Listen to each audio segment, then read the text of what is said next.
In this video, I'm going to show you how to fix the issue where you can't adjust the brightness on your Windows 11 PC.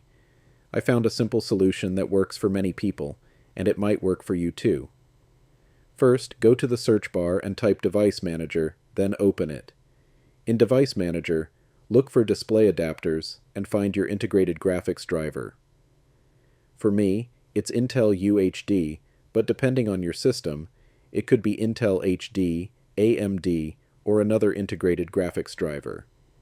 Right-click on the driver and select Uninstall Device. Confirm the uninstall.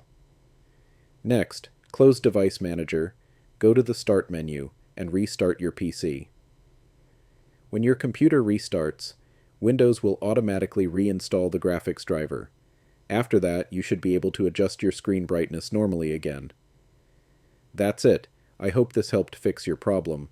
If you found this tutorial useful, don't forget to like this video and subscribe for more helpful guides.